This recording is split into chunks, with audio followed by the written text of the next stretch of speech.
أعوذ بالله من الشيطان الرجيم. بسم الله الرحمن الرحيم.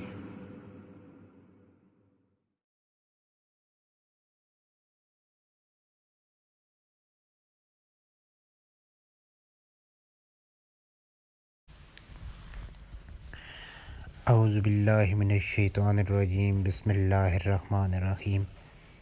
زیارت قبور یعنی قبرستان کی زیارت کی دعائیں۔ السلام علی آل الدیار من المؤمنین والمسلمین ویرحم اللہ المستقدمین منا والمستاخرین وَإِنَّا إِن شاء اللہ بکم للاحقون۔ سلام ہے ایماندار گھر والوں پر اور مسلمانوں پر۔ اللہ ہم سے آگے جانے والوں پر اور پیچھے رہ جانے والوں پر رحمت فرمائے، اور بے شک ہم انشاءاللہ تم سے ملنے والے ہیں۔ صحیح مسلم حدیث نمبر 2256۔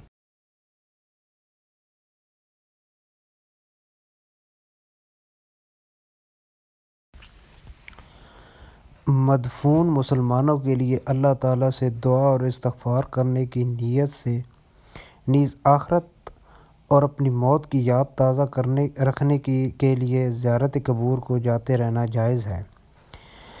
دنیا کے شب و روز کی مصروفیت میں انسان عموماً بھولا رہتا ہے کہ یہ بھی ایک ٹھکانہ ہے جہاں آخر سب کو چھوڑ کر آ رہنا ہے۔ یہی وہ مقام عبرت ہے جس کا نظارہ کرنے کے بعد انسان اپنے اعمال کی اصلاح کی طرف سنجیدگی سے توجہ کرنے لگتا ہے۔ رسول اللہ صلی اللہ علیہ وآلہ وسلم ایک مرتبہ قبرستان تشریف لے گئے تو وہاں قبر کنارے بیٹھ کر بہت روئے۔ پھر صحابہ کرام رضوان اللہ اجمعین کو مخاطب کرتے ہوئے فرمایا، بھائیو، اس دن کے لیے تیاری کر لو۔ سنن ابن ماجہ۔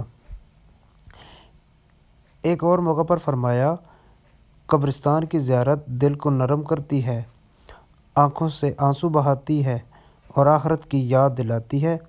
حدیث حوالہ مستدرک للحاکم۔ عورتوں کا قبرستان جانا۔ دنیا کی رغبت کم اور آخرت کا فکر زیادہ کرنے کی غرض سے عورتیں بھی کبھی کبھار قبرستان جا سکتی ہیں، بشرطے کہ وہاں صبر و استقامت کا مظاہرہ کرے اور آو بقا چیخ و پکار سے بچیں۔ سیدنا انس رضی اللہ عنہ کہتے ہیں کہ نبی کریم صلی اللہ علیہ وسلم نے ایک عورت کو قبر پر روتے دیکھا تو فرمایا، اللہ سے ڈرو اور صبر کرو۔ بخاری شریف میں حدیث ہے۔ سامان عبرت۔ اسلام کے ابتدائی زمانہ میں جہالت کے اثرات زیادہ شدید تھے۔ عورتیں قبرستان جا کر چیخنے، چلانے اور بیان کرنے کے علاوہ بے شمار قسم کی مکروہات اور بدعات کا شکار تھیں۔ اس لیے شروع میں بغیر کوئی گنجائش چھوڑے زیارت قبور پر مکمل پابندی لگا دی گئی۔ بعد میں جب لوگ اسلام کے احکامات کے پابند ہو گئے تو پھر کسی حد تک یہ پابندی اٹھا لی گئی تاکہ کچھ نہ کچھ عبرت کا سامان رہے۔ اس لیے کہ قبر والوں کے لیے دعائے استغفار تو کہیں سے بھی ہو سکتی ہے، مگر آخرت کی یاد قبرستان جائے بغیر مشکل سے آتی ہے۔